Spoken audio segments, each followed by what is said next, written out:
할렐루야, 오늘도 주님이 함께 하시는 날입니다. 우리나라가 코로나 백신을 드디어 접종하기 시작했습니다.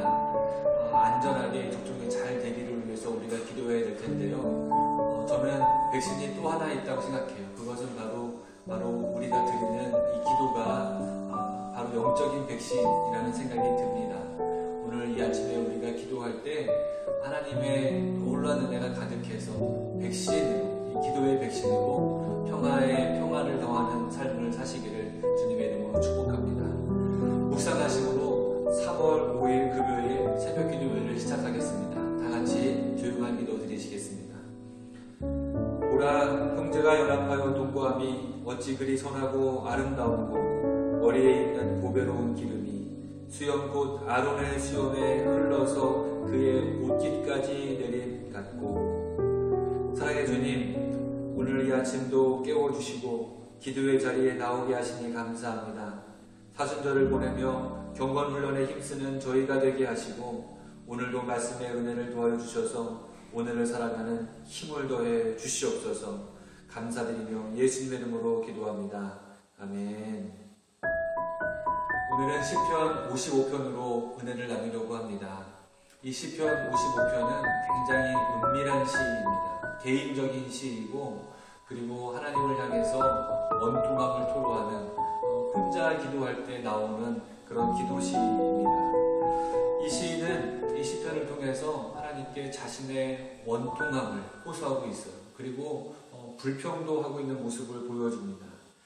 그러나 기도가 계속되는 동안에 시인을 힘들게 하는, 이 시편 기자를 어렵게 하고 절망으로 몰아가던 문제는 이윽고 하나님을 고백하는 신뢰의 도구로 바뀌게 됩니다.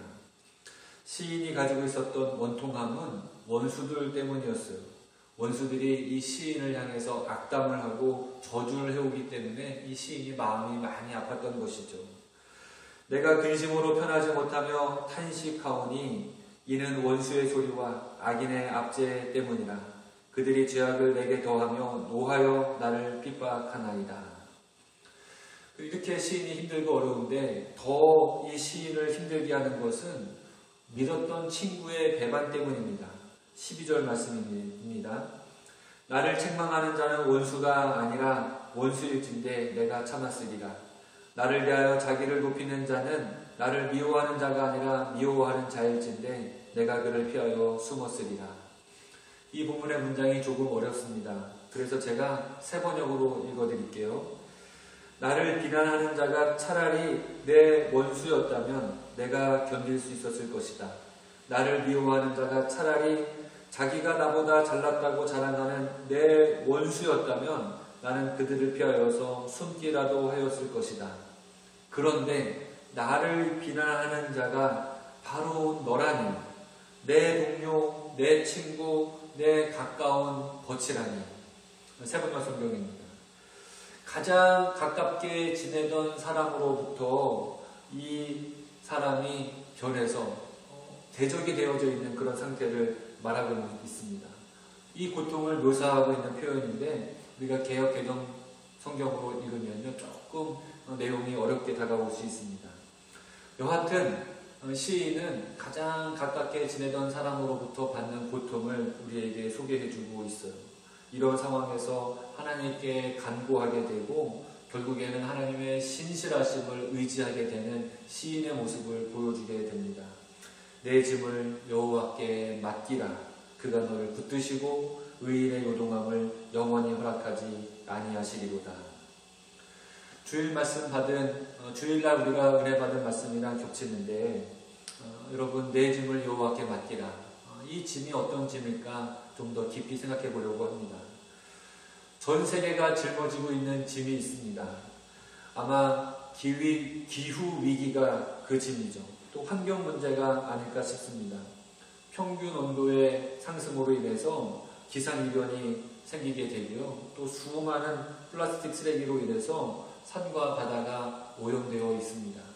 전 세계가 함께 고민하고 해결해야 될 짐이죠. 코로나19도 마찬가지입니다. 그렇다면 우리나라가 짊어지고 있는 짐도 있어요. 제 생각에는 미중 갈등을 비롯한 국제 정세 속에서 우리나라가 대처해야 되는 것들, 이것도 큰 짐일 겁니다. 한일 문제와 역사 문제, 또 통일 한국을 이루어가야 되는 짐이 우리나라의 짐입니다. 정치, 경제, 사회, 문화, 교육, 다방면에 많은 짐들이 우리나라에 있습니다. 우리는 지금 부천에 살고 있죠. 우리 부천에도 짊어지고 있는 짐이 있을 겁니다. 우리 부천의 관계자들께서 시정을 잘 해주셔서 이 짐을 가볍게 해주셨으면 좋겠습니다. 우리 동네에도 짐이 있어요. 우리 동네의 짐. 마찬가지로 우리 가정에도 짊어지고 있는 짐이 있고요. 여러분 스스로가 개인적으로 짊어지고 있는 짐도 있습니다. 우리는 다 저마다 짐을 지고 있습니다. 말하기 힘든 그런 짐도 있고요. 또 누구한테 말할 수 있는 그런 짐도 있을 겁니다. 지금은 보기 힘든 장면일 수 있는데 제가 학창 시절 때만 해도 가방을 메고 버스를 타는데 그때는 학교에 사물함 같은 게 없어가지고 학교에서 가져가야 되는 교과서들을 다 가방에 짊어지고 버스를 타게 되죠. 그러면 이 버스를 가방 한 짐 지고서 버스를 타면 앉아 계신 분이 학생 가방 좀 이리 줘봐, 내가 들어줄게. 그러면 메고 있던 가방을 이렇게 드리죠. 얼마나 감사한지 몰라요. 그러면 허리가 막 펴지고 얼마나 시원한지. 그리고서 다시 목적지에 다 와서 버스에서 내리게 될 때 다시 그 가방을 짊어지고 내리게 됩니다. 하지만 학생에게 있는 짐이 이 책가방 같은 짐일까요? 학생에게 있는 짐은요, 이 가방의 무게보다 더 힘든 짐을 짊어지고 있어요. 바로 학업과 입시에 대한 짐입니다. 진로에 대한 짐을 가지고 있어요.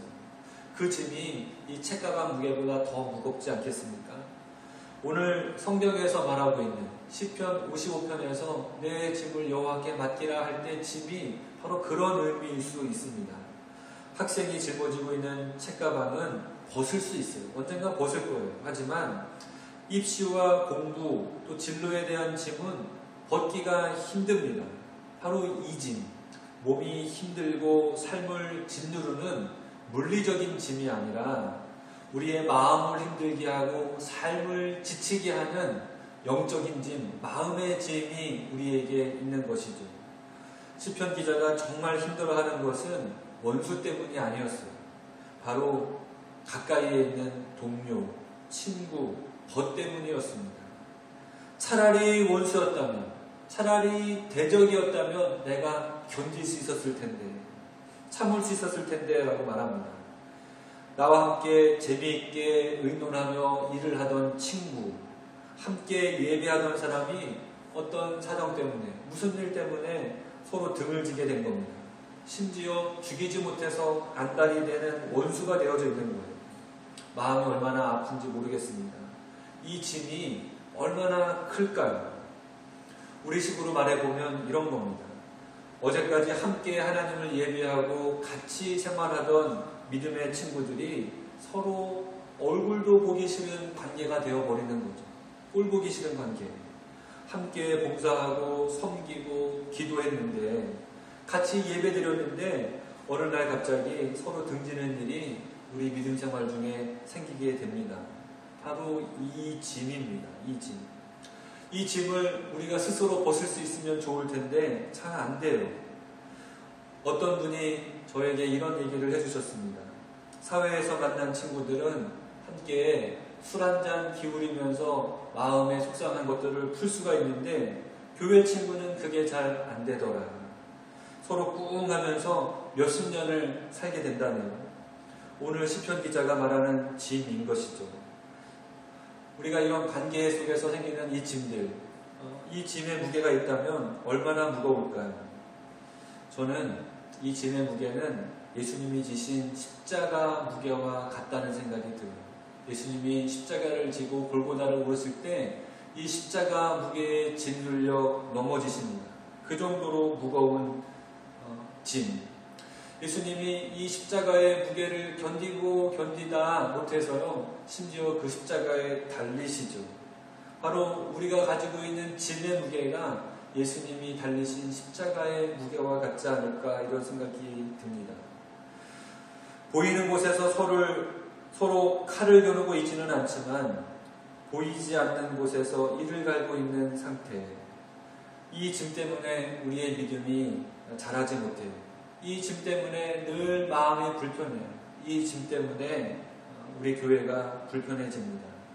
여러분, 우리가 이런 짐을 지고 있지는 않습니까? 이 짐은 우리 스스로 해결하기에는 너무나 힘든 짐이지 않으세요? 우리가 하나님께 맡겨야 하는 짐이 바로 이런 짐인 것이죠. 내 짐을 여호와께 맡기라.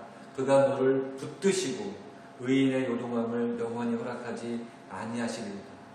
우리가 이 짐을 주님께 맡겨드릴 때 주님께서 다시 회복시켜 주시고 우리의 마음을 가볍게 해주시고 서로 다시 사랑하고 다시 이해하고 서로 보듬어 줄 수 있는 그런 아름답게 만들어 주시는 주님의 은혜가 있을 줄 믿습니다.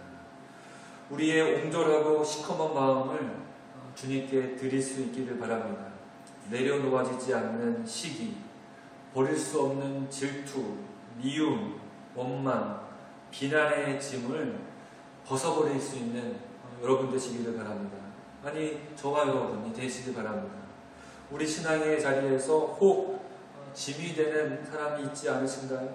어떤 사건 때문에, 어떤 말 한마디 때문에 생긴 그 짐, 우리가 이 사순절에 예수님의 십자가를 묵상하면서 이 벗어버리기 힘든 짐을 우리 주님께 맡길 수 있기를 바라겠습니다.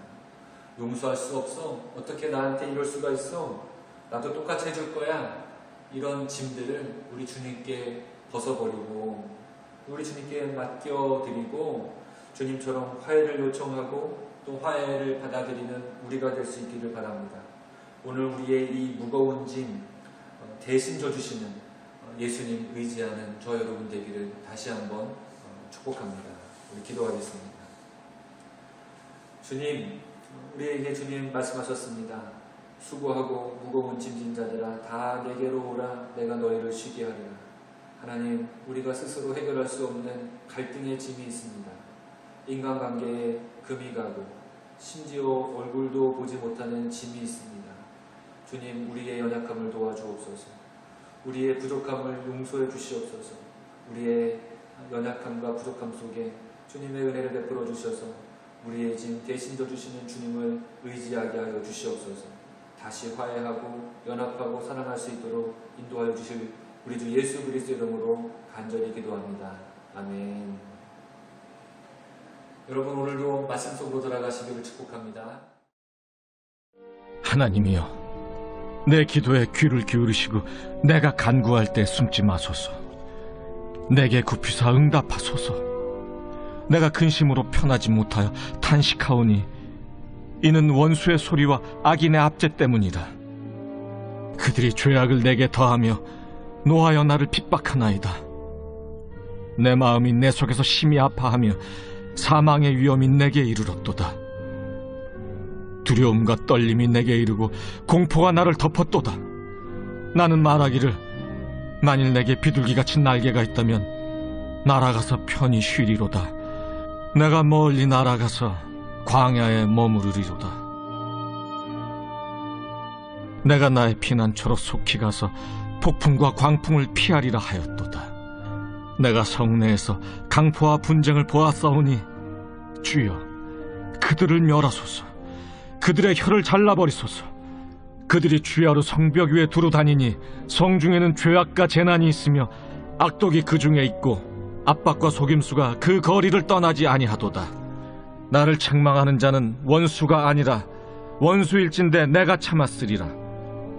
나를 대하여 자기를 높이는 자는 나를 미워하는 자가 아니라 미워하는 자일진데 내가 그를 피하여 숨었으리라. 그는 곧 너로다. 나의 동료, 나의 친구여, 나의 가까운 친우로다. 우리가 같이 재미있게 의논하며 무리와 함께하여 하나님의 집안에서 다녔도다. 사망이 갑자기 그들에게 임하여 산채로 수월에 내려갈지어다. 이는 악독이 그들의 거처에 있고 그들 가운데 있음이로다. 나는 하나님께 부르짖으리니 여호와께서 나를 구원하시리로다. 저녁과 아침과 정오에 내가 근심하여 탄식하리니 여호와께서 내 소리를 들으시리로다. 나를 대적하는 자 많더니 나를 치는 전쟁에서 그가 내 생명을 구원하사 평안하게 하셨도다. 옛부터 계시는 하나님이 들으시고 그들을 낮추시리이다. 그들은 변하지 아니하며 하나님을 경외하지 아니함이니이다. 그는 손을 들어 자기와 화목한 자를 치고 그의 언약을 배반하였도다. 그의 입은 우유 기름보다 미끄러우나 그의 마음은 전쟁이요 그의 말은 기름보다 유하나 실상은 뽑힌 칼이로다. 내 짐을 여호와께 맡기라. 그가 너를 붙드시고 의인의 요동함을 영원히 허락하지 아니하시리로다. 하나님이여, 주께서 그들로 파멸의 웅덩이에 빠지게 하시리이다. 피를 흘리게 하며 속이는 자들은 그들의 날에 반도 살지 못할 것이나 나는 주를 의지하리이다.